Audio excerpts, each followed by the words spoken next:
Amigos, o Grêmio vai hoje para mais um desafio no Rio de Janeiro contra o Vasco da Gama.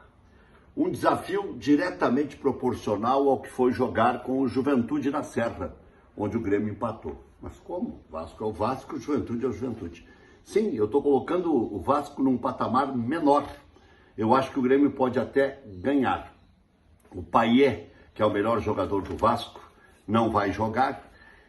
E aí o Vasco se complica todo. É um emaranhado ainda de jogadores, né? Não adiantou nada. Lufas ser SAF. Pelo contrário, pagou um pouco das contas, redimensionou as coisas. O Pedrinho chorou outro dia numa entrevista, dizendo que nem criticar algumas coisas que ele está vendo que estão erradas ele pode. Perdeu até o direito de fazer o que ele fazia na Rede Globo, por exemplo. Então, o Grêmio tem que aproveitar a chance. O Grêmio tem que ser o Grêmio.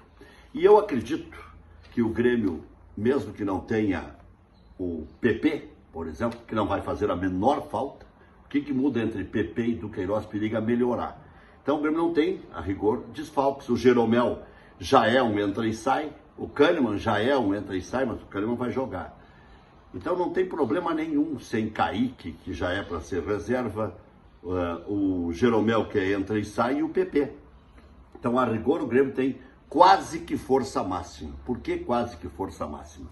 Porque o Soteldo não tinha condições de jogar as últimas 3 partidas e o Renato colocou goela abaixo para dizer que os jogadores podem se recuperar em menor tempo.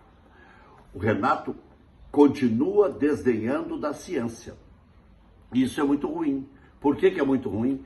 Porque hoje, com o avanço da tecnologia, da ciência, das metodologias, tem como aferir se o jogador pode ou não pode jogar. Ah, mas tem o Miguel. Puxa, e como tem o Miguel? Que não era o caso do Soteldo. Ele tinha que ficar a rigor 3 meses, ficou 2 meses e um pouquinho, e o Renato o colocou a jogar, prejudicando não só a recuperação do Soteldo, como o próprio time. Foi o que aconteceu no jogo contra o Huachipato, quando o Soteldo não tinha as menores condições e ele tirou o Gustavo Nunes no ápice da produção do Gustavo Nunes. Para mim, a revelação do Campeonato Gaúcho, o craque é o Diego Costa para mim. E aí o Grêmio acabou perdendo para o Huachipato. Também por isso, não só por isso, mas também por isso.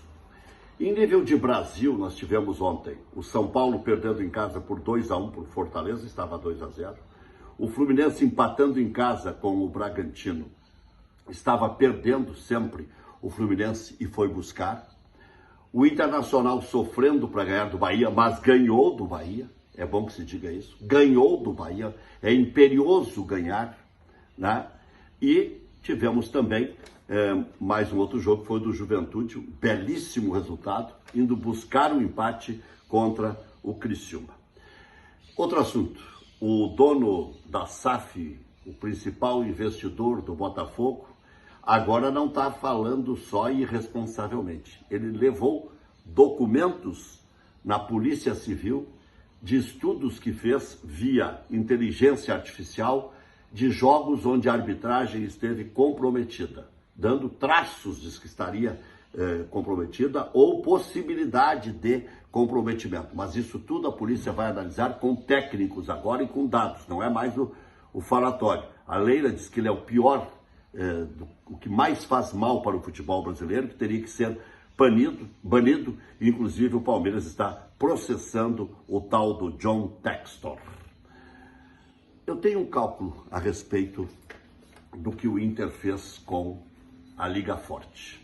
O Inter economiza agora 3 milhões por mês, fruto do dinheiro da Liga Forte, por mês. Dá 36 por ano, é 3 milhões que o Inter paga a menos de juros. Pagava 8, agora paga 5. Ou pagava 7, agora paga 4. Dá 36 milhões por ano. Em 50 anos, que foi esses 20% que o Inter recebeu, vai significar 1 bilhão e 800 milhões de economia. Foi ou não foi um bom negócio? Ah, mas esses 20% poderão valer. A Libra vendeu para a Rede Globo. Ah, milagrosa Rede Globo, salva o futebol. Uma ova. vai pagar a mesma coisa que pagava antes e por 5 anos. E pior, com essa divisão de Libra com Liga Forte, vai explodir o pay-per-view. Ou eles se acertam ou todos se ferram.